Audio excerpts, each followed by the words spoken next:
everyone, and thank you for taking time out of your schedules here to join us as we give you we share a little bit about Finding Waypoints, a book that that we worked on for quite a while. But before I get into that, I would like to first of all thank IWP, Dr. Lanchowski, and Katie, and all the folks that were involved in putting us, bringing us here to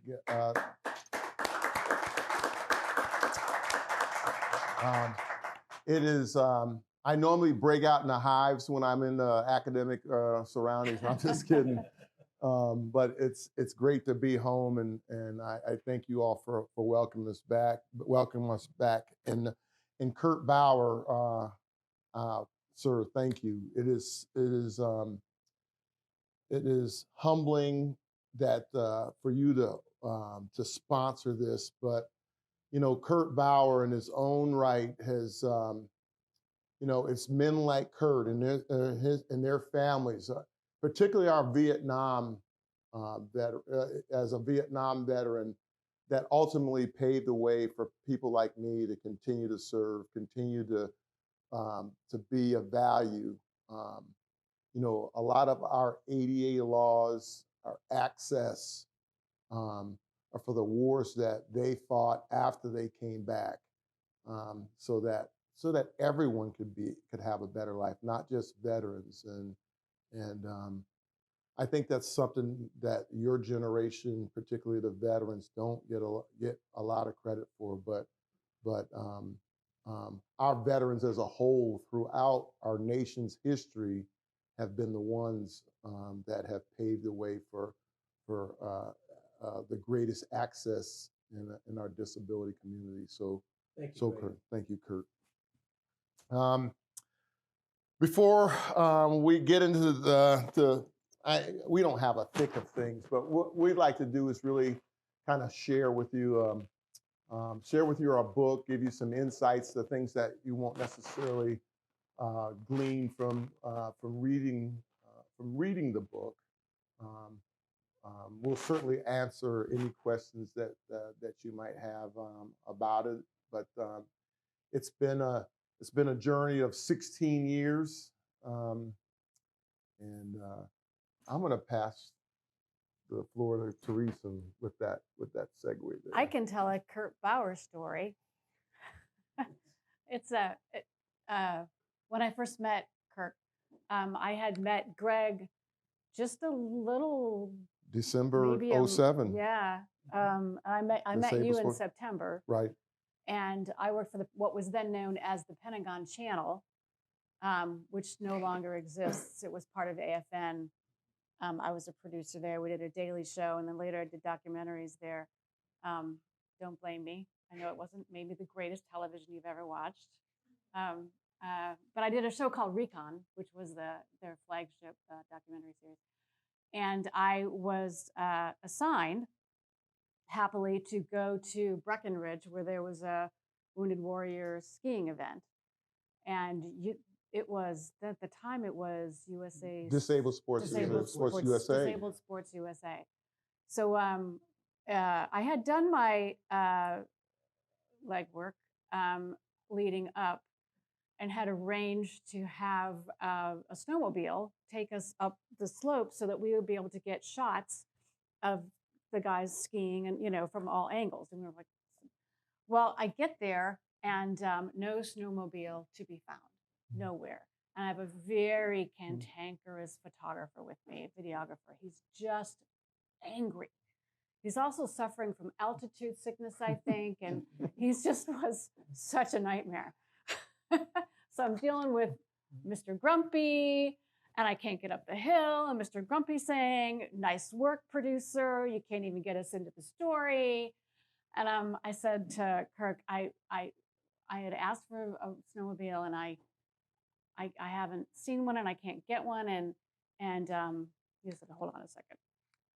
And you walked away, and I could overhear him just raising all kind of hell with somebody on the phone.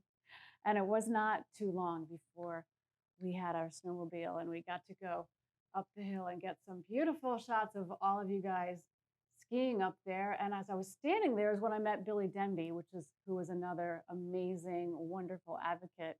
And they're both mentioned, both Billy and Kirk are mentioned in the book. So yeah, so that was one of the first stories I covered with you. Yep. And away from Walter Reed, right? Right, away from Walter Reed, and yeah, yes. I think your friend Chuck bought me a beer that night, and it took me all night to drink it.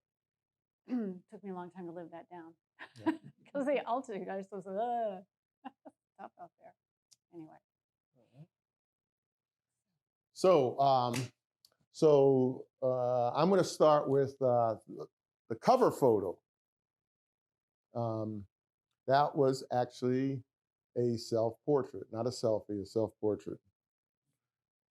That was a joke. But, I don't know if you've. I don't know if you've seen the. Have you seen the cover? Has anybody yet? seen the cover? Somebody has it. Does somebody have the book on them? They can hold it up. There you go. It's a very dramatic photo of Greg. And so it was. There is a local art center called the Workhouse Art Center.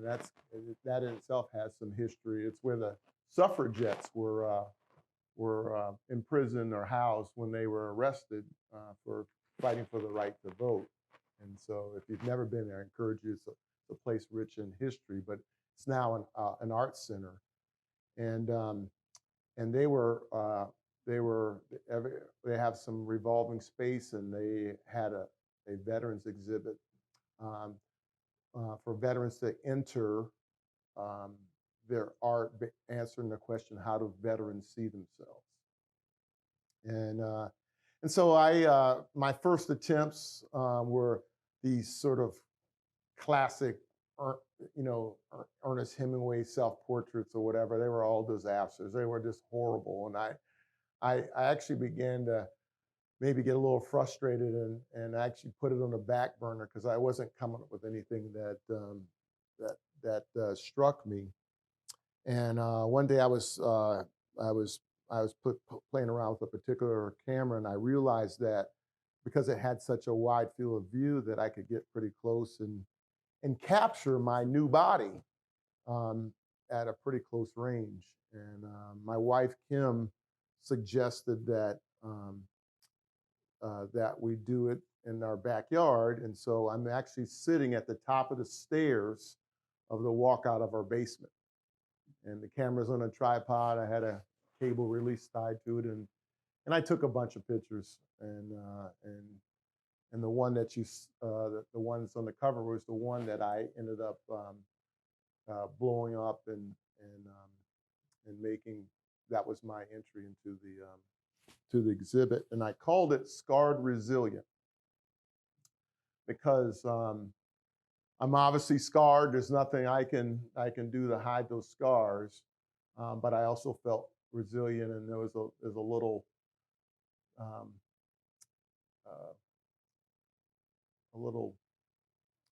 I won't say Easter egg, but I'm at the top of the stairs, so I've climbed the stairs to continue to live my life, and so that photo was taken, I think, in around 2010, 2011, maybe even 2012, but it was, it wasn't anything that I hid or anything. It just wasn't something that was always out there. And then when it was time we decided on, we were in the process of publishing the book, and we were trying to figure out, after we got it named,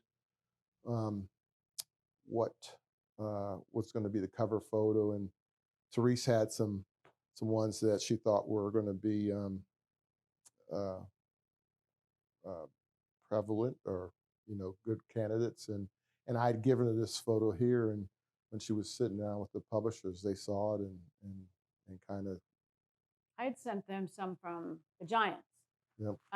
There's one of him walking onto the field. I guess it was during a practice, and he's wearing a royal blue shirt, and he's got the Giants logo over here, and I think he had a camera even in his hand, and he's kind of smirking, and he's got sunglasses on, and he's on his prosthetic legs, and he's looking all cool. And I thought, oh, that's going to be the photo.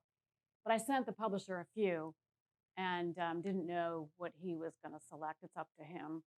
And wound up, he's based in Tucson. John and I wound up in Tucson, and had lunch with him, and he pulls out his laptop, and he flipped through a couple of options, and he landed on this one. And I said, oh my goodness, that's got to be it. I thought maybe it was kind of too weird looking or odd looking. And Greg even said, oh, I look naked. I look naked. Yeah, it does. It grabs your attention. Plus, teal's my favorite color, which was just a coincidence. He had it in teal. I'm like, all right, that's it. That's the cover. That's how that came about. We were just at the workhouse, and Greg was able to raffle off the photo, blown up photo, Yep. cover photo. Yeah, the one I had Raise there some for the money for them. exhibit. Yep. Yeah. So, what else do people ask? People ask how we met. Yeah, we could start there, but talk. Yeah, how we really met. At Well, we're at Walter the Reed. MATC. Yep. Yeah.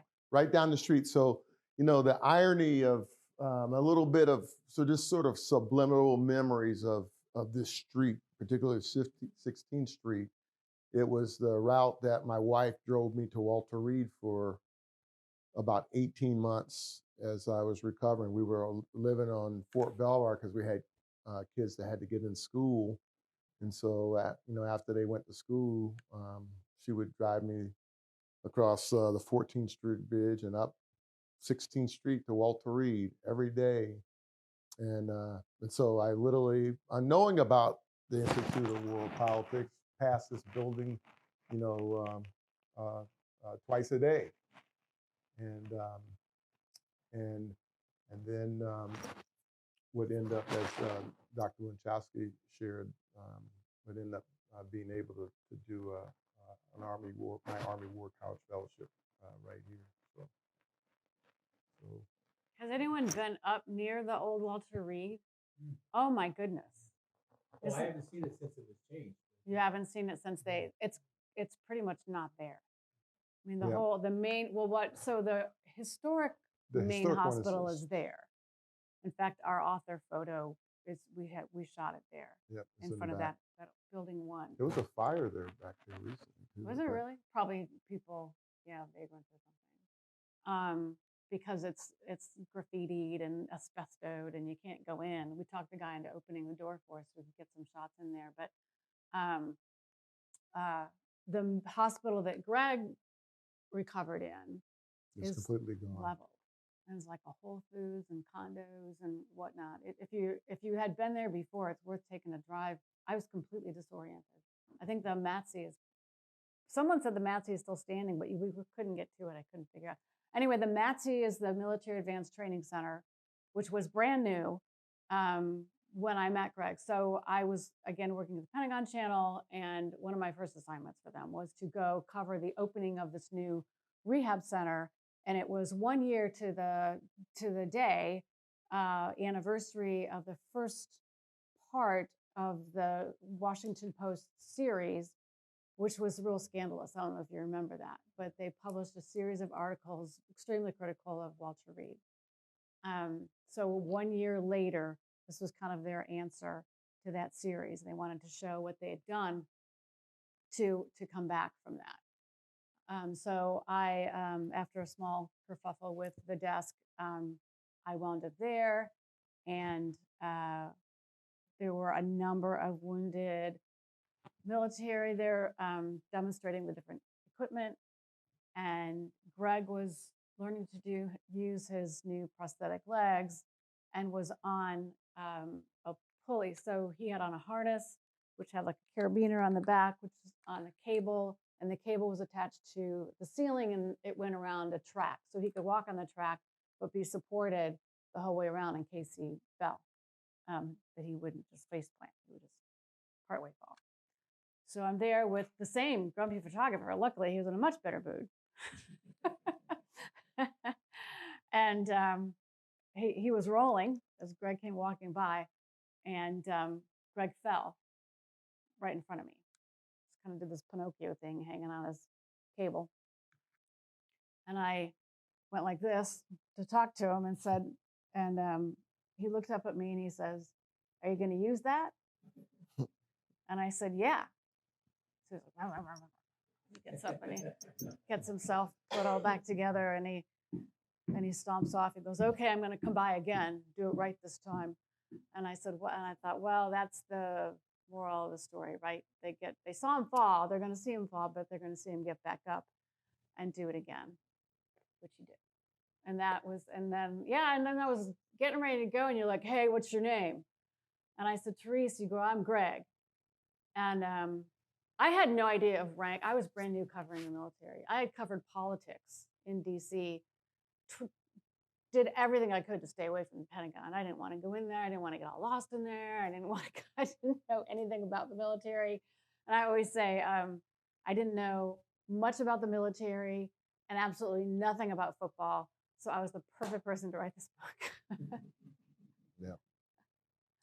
So this is Teresa's. It's our first book, but look, she did the writing. So he lived it. I wrote it. And this is her very first book, and how it came about. It was, I think, early 2008. After the Giants had beat the Patriots in Super Bowl 42, my friend Chuck Schretzman, who was with me when we were at Breckenridge, got a hold of Terese and said, "Hey, you need to write about this." And Terese at the time happened to sort of she was taking, I think wasn't your first writing class? Yeah. So in 2008, she's actually beginning the path to becoming a writer, and she's taken some writing classes, and I think you'd written about some other things in it, and Chuck mentioned me, and so she came to me and said, "Hey, would you mind if I use my subject to write about?" And I said, "Yep, on two conditions." I said, "First, you don't use my name, and second, I'm not interested in this like becoming a book. I mean, you can make it a book, but I don't care about it being. I don't want it to be published. That's not why I'm doing this." And she agreed. She said she did, but she agreed. She agreed, and I'll let you take over from there. As I've mentioned, everyone's mentioned, I was a producer for most of my career, and we write a lot. Producers write a lot, but it's a different kind of writing. So I was taking some classes because I always wanted to write a book. So I decided I better learn how to do that. So I was getting ready to workshop what I had written. I'd written the first chapter or so. And he made me call him Harry. So I couldn't call him Greg Gadson. I had to call him Harry. I don't remember if I even had a last name for him. And so I go to this workshop, which is at Eckerd College down in Gainesville. And I don't know if you've ever been part of a writing workshop before, but you're in a group, people are writing similar things, and you get each other's work in advance, and you read it, and then you workshop it. You on your day, they go around. So it gets to be my day, and I'm ready for my critique.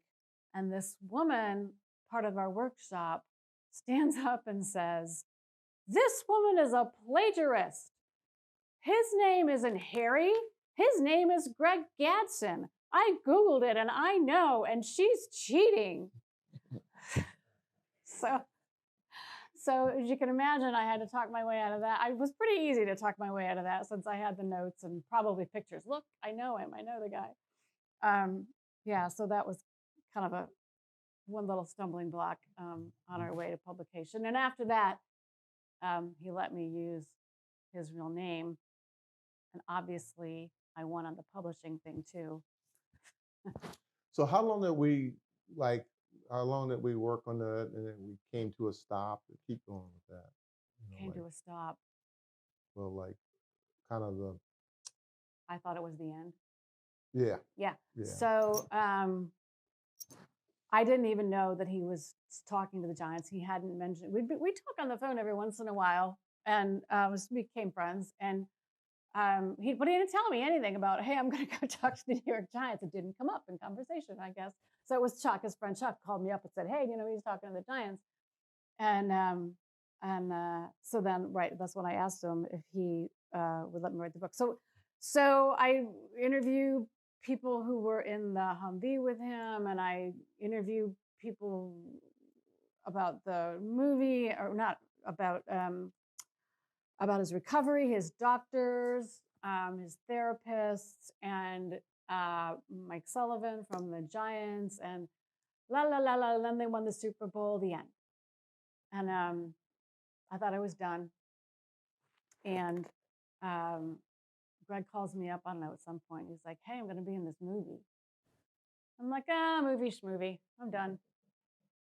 And then he's like, hey, we're going to go to Iceland, and I'm going to test out these new prosthetic legs. I'm, yeah, legs, schmegs. I'm done. I'm not going back in. I'm finished. I'm going to testify before Congress. And he wasn't bragging. We were just telling me these things that were happening. And finally, I'm like, okay, Rihanna, Brooklyn Decker, Liam Neeson. I guess I have to put this in the book. So then I went back, and then it was another few years of research, and he just kept doing things. So I couldn't end it. So finally, a couple years ago, I was able to actually type the end, and there's obviously more coming, but it had to go to print at some point. And I found a publisher, which is the hardest thing ever. I'm sure well, I don't know if you all are mostly academics, or if any of you have gone through that difficult journey of trying to find someone. I had this great story. Like, I couldn't even believe it. I just couldn't believe it. I couldn't find an agent. I couldn't find a publisher for about 2 years. And I never did get the agent, which turned out to be good, because now we're at a medium-sized press, and it's worked out great. Yeah. There was some, and I think in that part of the journey, that doesn't really come out so much in the book, but it was, I felt a little like the encourager with like, okay, so I didn't really want to publish. Once I agreed that we were going to, all right, we're gonna publish it, and then the finding a publisher was difficult, and Terese honestly was doing all that work. I wasn't able to help there, and I know she was frustrated at times. I mean, frustrated. She's like, why don't we just self-publish it? And I'm like, no, it's a great story. It's good enough to be published. We're gonna, and so it was sort of, I felt like sort of it was different from my journey, but it was the same from the standpoint. It was just a matter of just sort of, it was about patience, it was about perseverance, and we found someone, and then the other thing we would kind of say about the book, Terese says it better, but I mean, I had a few people a couple of authors that came to me kind of right after the Super Bowl thing that wanted to do a book, and I was like, no, I don't want to have any. This isn't about me, and I never wanted it to be about me, and I guess it took a long time for me to kind of accept that and get over that. It was about me, but it wasn't about me. And Well, the mission for me always was to get his story in the hands of people who can use it, right? So initially, I wanted it to be included in, they used to give those backpacks out, I think, to wounded soldiers incoming into Walter Reed. Let's do this, and we'll stick it, and they'll staple it together, and we'll just stick it in the backpack. And I, of course, couldn't turn it around fast enough. And then, they're was not as many incoming, and time went on. So obviously I didn't do that, but I still felt very strongly that I wanted this in the hands. We have such a high suicide rate, right, among military, among veterans. We have still people who are wounded, who their wounds don't go away, right? They're still wounded. So that's my goal has always been, our goal has always been to get it into the hands of other wounded military, but also anyone who is recovering from anything, drug addiction, alcoholism, any kind of loss, or anyone who's struggling. One of the things that Greg always likes to say is struggle. Life is about the struggle. Life is about the struggle. You just know you're living. You know you're living if you're struggling. So that's really what the book is about. I would say it's a little bit about the military and it's a little bit about football, but mostly it's about recovery. Any questions? Anybody got any questions? I have a comment, if you don't mind, Greg. Yep. For me, again, Greg just mentioned, I was hit in Vietnam and lost my leg in Vietnam, and we had practically nothing to work with at that point. But as things progressed, our sports program, Disabled Sports USA, was the organization, part of the Olympic Committee, and we did a sports rehab program for both warriors and for civilians. But and I did that for 49 years. But I'm retired now. But I haven't read the book yet. But I can tell you this about Greg. He embodies so much that is positive about dealing with disability and the tragedy and things that would overwhelm most people in their life. When we were in Vietnam, the worst thing you could get hit with was usually a mortar round or a grenade, which is like an impact about grenades about this big around. These guys were hit by 50-pound bombs, okay, that totally ripped their bodies apart. I'm sure people are aware, he died several times while they were trying to save his life. And he came back from that. When he arrived at Walter Reed and started getting involved in our sports program, a lot of people, they're still, sort of like dazed and what's going on with my life and who am I anymore? I'm talking about the self-image and what have you. And this guy arrived and he was mission-oriented from the start. He wanted to know what he needed to do to get in shape so he could go out and do whatever. And he was willing to try anything just to get back into life again. He was a football player, okay? But skiing, yeah, I'll try skiing, what the hell, And cycling, water sports.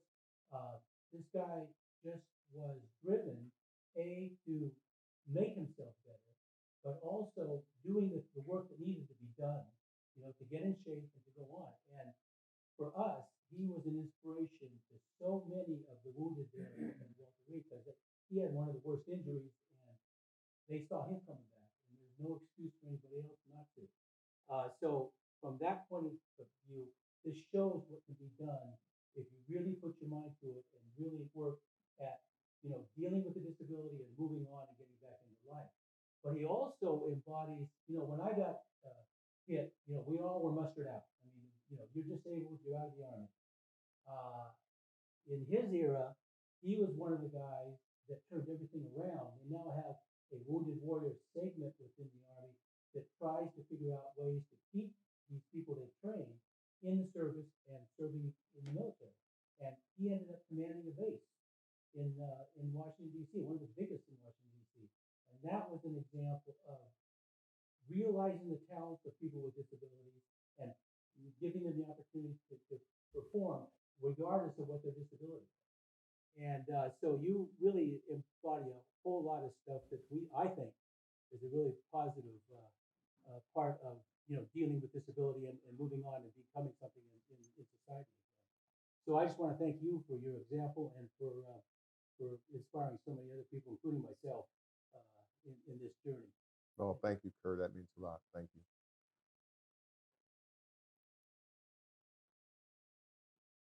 Yes, sir. It's the story of Battleship, a true story? Just kidding. Just kidding. Yeah, Um, yeah. uh, I did help save the world. Yes. Yeah. Yes, yeah. He fought an alien. Yeah, there you go. Can I say something about that? We shared a process.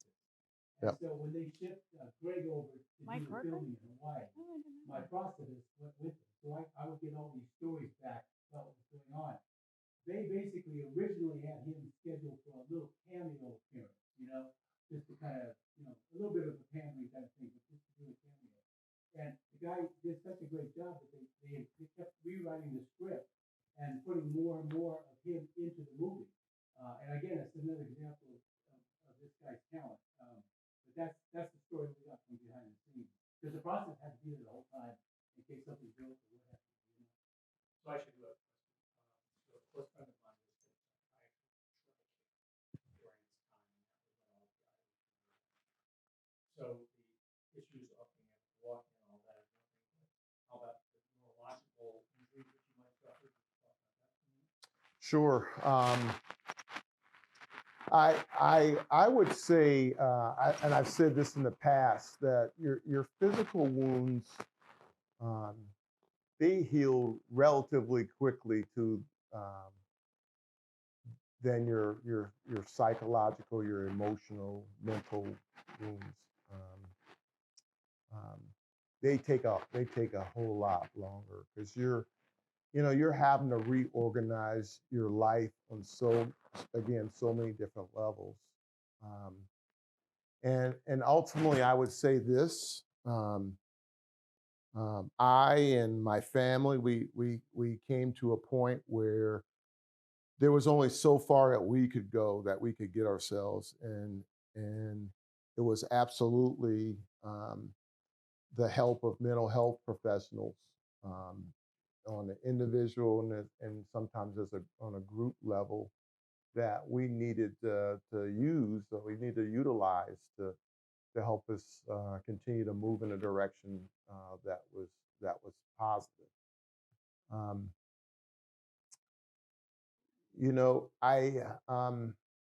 but I also I would also have to emphasize that um, that my faith, the role of my faith, um, uh, is absolutely at the top of what allowed me to kind of begin to move forward. Oftentimes, I mean, I can talk and I'll listen to people, and uh, again, there's guys like that are like me that have survivor's guilt. I remember feeling guilty that I left my soldiers um, back in Iraq, and I'm in a hospital room with half my body gone, and I felt guilty. I mean, that seems counterintuitive, but I had guilt that I failed them. And I mean, when I think about it now, I can still get I can honestly still get very emotional about it if I go down that path. Um, and a lot of people want to know why. They want to understand why. Well, I go, yeah, the son of a bitch was trying to kill me. That's the why. But a lot of times, I think in life in general, having to answer the why doesn't change anything. It doesn't change anything. Doesn't fix anything. But your willingness to accept what has happened to you, truly accept it, and release that so it doesn't encumber you, is what my faith allowed me to do. That acceptance is what ultimately allowed me to forgive. And I will tell you this, I the you'll read that I said, God, I don't want to die here. And on an intellectual level, you'll read that I went through a lot, and that in itself is a miracle that I'm here. But I would argue that the true miracle for me was I'm now out of the intensive care and I'm on Ward 57 in my hospital room. You know, day to day, kind of wondering if this is a bad dream. Every day I wake up wondering if my body's going to be there, if this is some nightmare. But as that settled, there was the one emotion that was missing was hate. I was not angry about what happened to me. And I've often said you could have put the person in front of me that did this to me and given me a weapon, and I had no compunction. I had no desire to even the score. And so I knew I was really at peace with what had happened. And How? Because this is beyond me to ever understand. That's that's what our faith does. Our faith allows us to close the gap for what we don't understand. That and God took that from me. Absolutely. And so I was unencumbered. Like, Kurt said, I was trying anything. I was unafraid. I mean, there was this new life that I had. I was 18 inches shorter, but I was freer now than I ever was. When Greg talks about his soldiers and talks about having survivor's guilt, one of the things that enabled me to write the book was how much his soldiers loved him. He pointed me in the direction and gave me some names, and it was hard to find them. It was hard to track them down. They deploy here and there. Some of them got out.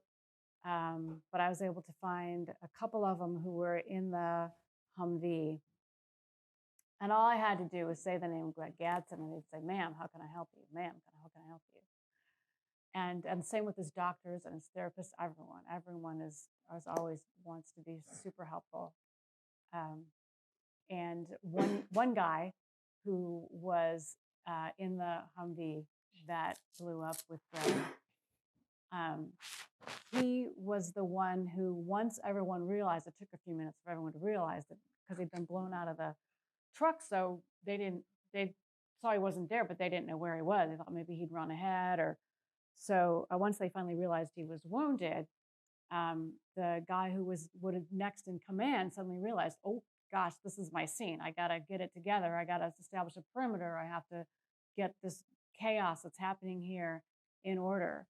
And his name was Brad Bandy, and I couldn't find him. I couldn't find him anywhere. I was like, internet. I was begging my Army friends to look in the directory because I don't have access to it as a civilian. Can you help me? And and no, I couldn't find him. And probably a year. But I knew he would be the one that had all the great information. So one day I'm going to try one more time. I'm just surfing around on the web, and this document comes up, and it's some letter somebody had written to somebody that was for some reason on there, and it had somebody with the last name of Bandy spelled the same way. And I thought, what the heck? And the guy's email was there, so I sent whoever this was off an email and said, hey, if you know a guy named Brad Bandy, I'm trying to find him to help. I need his help writing a book. And a couple of weeks went by, and I was sitting at my desk, and my cell phone rang, and I didn't recognize the number, and I normally don't even pick up if I don't recognize the number. And I picked it up, and it says, "Is this Terese?" And I said, "Yep." And he goes, "This is Brad Bandy. I heard you've been looking for me." I said, "Hallelujah." Because he had photos. He had gone out to the motor pool and taken photos of the blown up Humvee. He had the forensics report. He had a very detailed description of everything that had happened that night. And so that's how that whole much of the first chapter came Brad was together, one of my thanks company to Brad. commanders, and he was actually sitting behind me. So, there were 5 of us in the vehicle, and 3 of them not a scratch. My interpreter, who was a U.S. citizen and contractor, was wounded. He had a leg wound. He was a 58-year-old. He was 58 years old at the time. Mike Oro from the Detroit area. He was wounded, and I was wounded. But my driver, the young man in the turret, and Brad sitting behind me, not a scratch. So The medic was in the Humvee. Oh, question. Yes, this is not a question, this is an invitation to keep you both here for the future. Just this afternoon, we had the first meeting of the project that IWP has undertaken to revisit the legacy of Edward Lansdale. And there are several people here, including myself, who know him fairly well, particularly in the years before he died when he lived in Falls Church. And John reminded me of you stepping out in his introduction, of you stepping out and walking down the streets of the city and knocking on doors rather than blasting them. And that reminded me of the strategic mentality of Lansdale. And we're going to start a project, we've already started it already, to preserve and exhibit the legacy of John Lansdale. And my invitation is, this just started today, just minutes before you arrived. Uh-huh. This is on my mind. And it'll go on probably for the rest of the year. The rest will result in the run certain. It will be a book, a podcast, that'll be how you fit in to Lansdale. And it could be done through interviews, come to your house.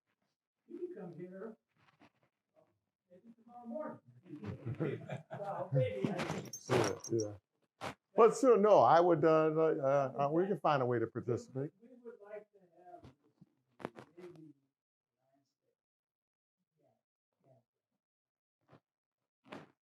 Pursuit. And Maybe the slang still. we'd like to have you both here and to continue the relationship. And this is the project that started today. Let's do that. Sure. There you go.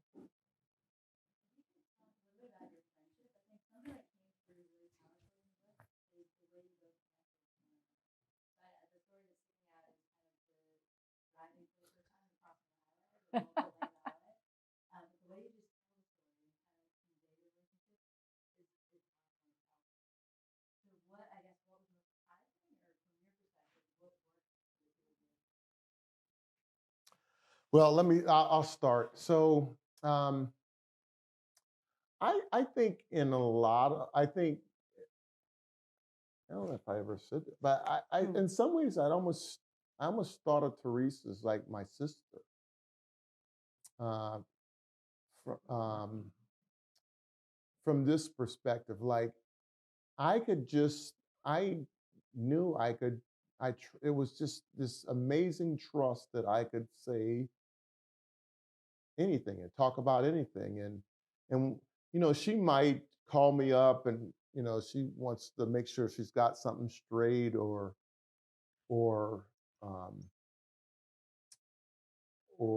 had some question, and I would provide her some clarification or maybe provide her some names or something, because she was part investigative reporter, and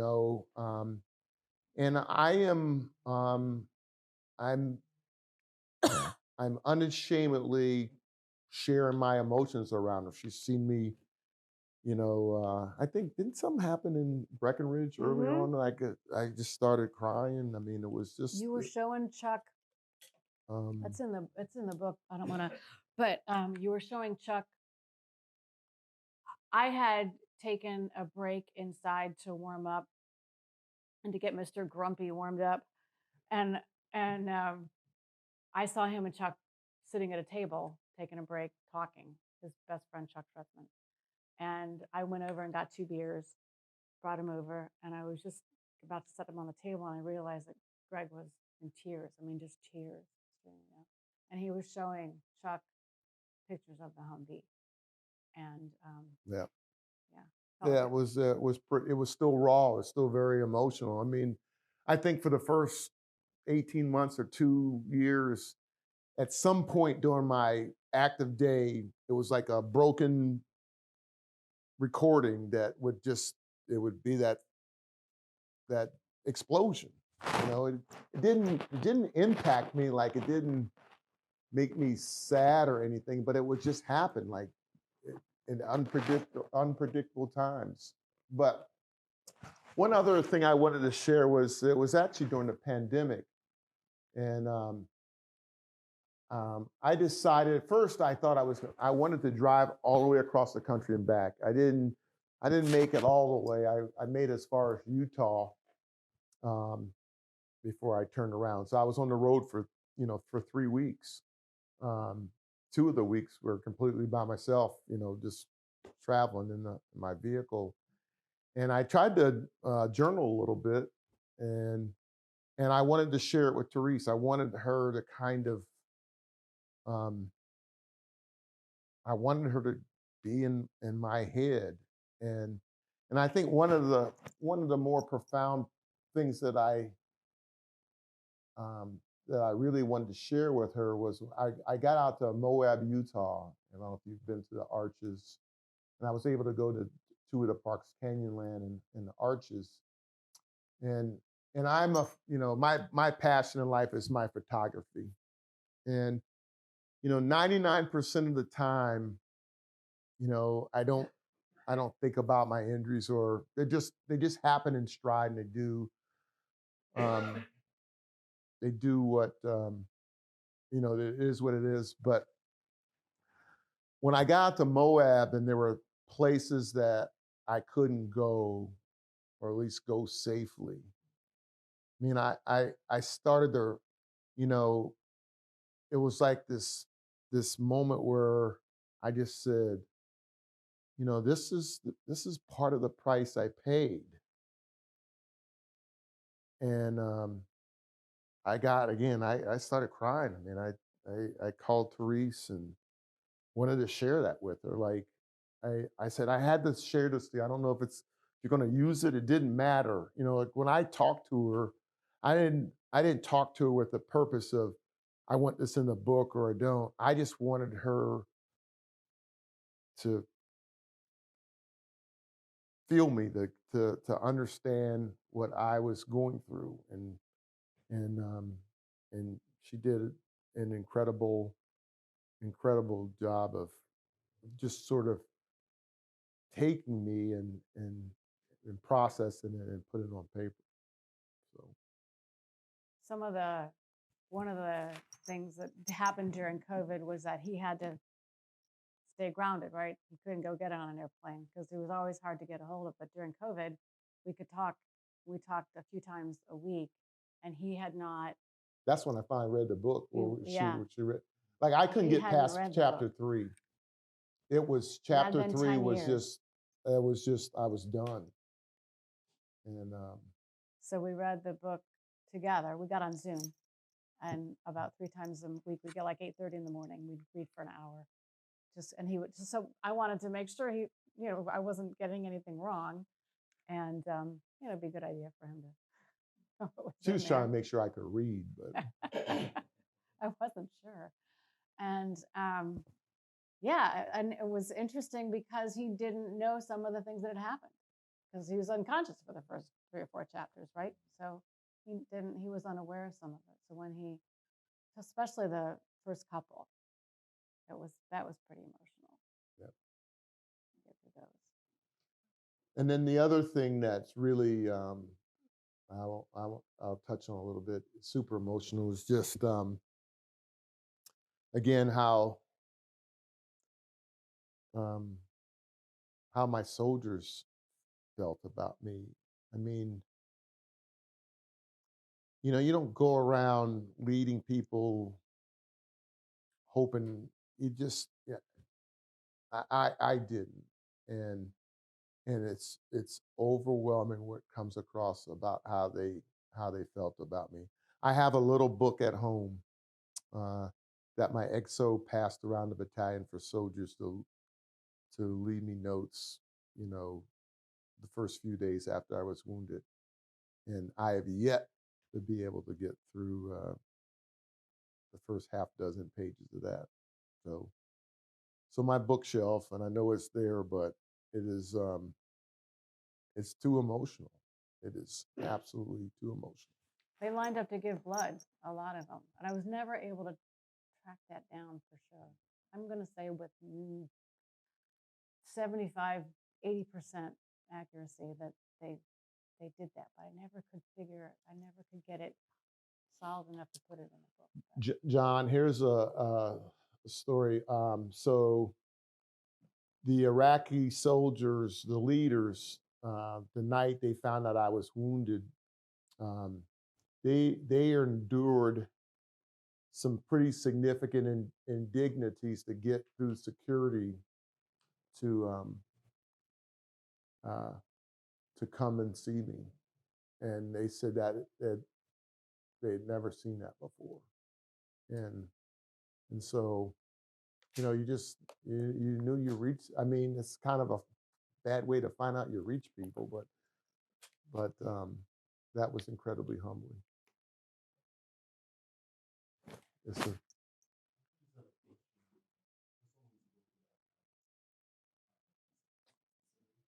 I'm sorry. Start again.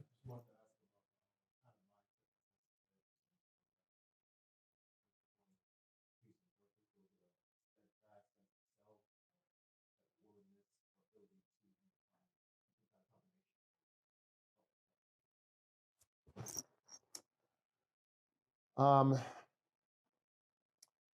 you know, I think it's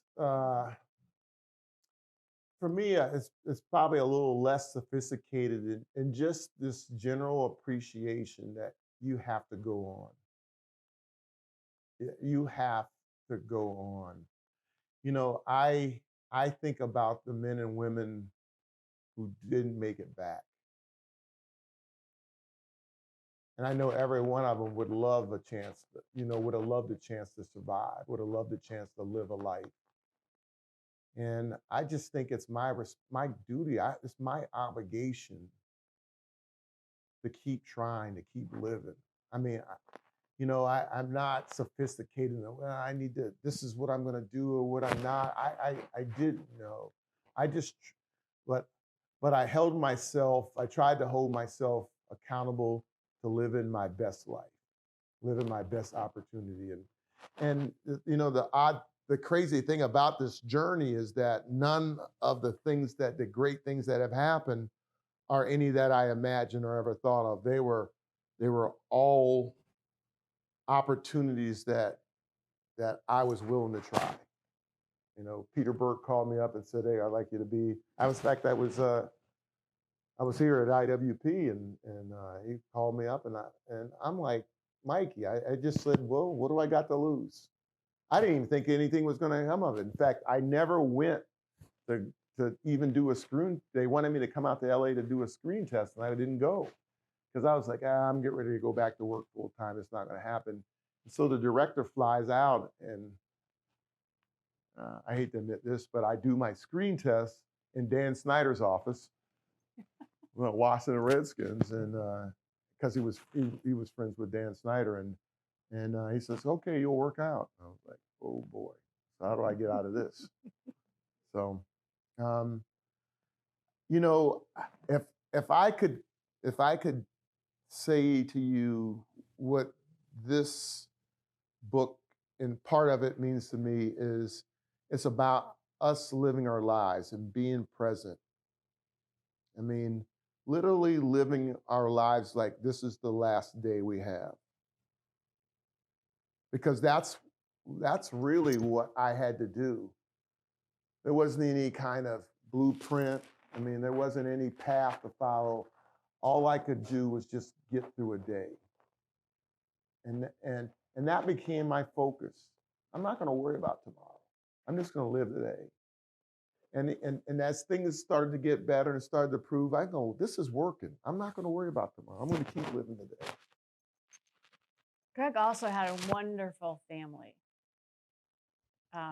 who just very, very supportive and went through obviously their own challenges and came through in the end. Okay, Kim was an ideal, I think, caregiver. My poor husband gets a fever or something. I'm like, here's some aspirin. See you later. So, Yep. great people.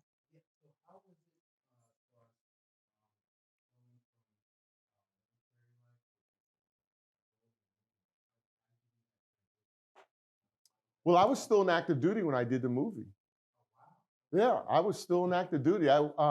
So I finished IWP in June of 2010, and I assumed duties first as the director of the Army Wounded Warrior Program in July, and I started filming in August. And so I would take leave to go film. So I was flying back and forth to Hawaii, and we did about half the movie was filmed in Baton Rouge, Louisiana, and then one scene, only scene, the very first one you see me in the movie, we actually did at Joint Base San Antonio. So I think it's time. Yeah. Yep. Okay. Thank you.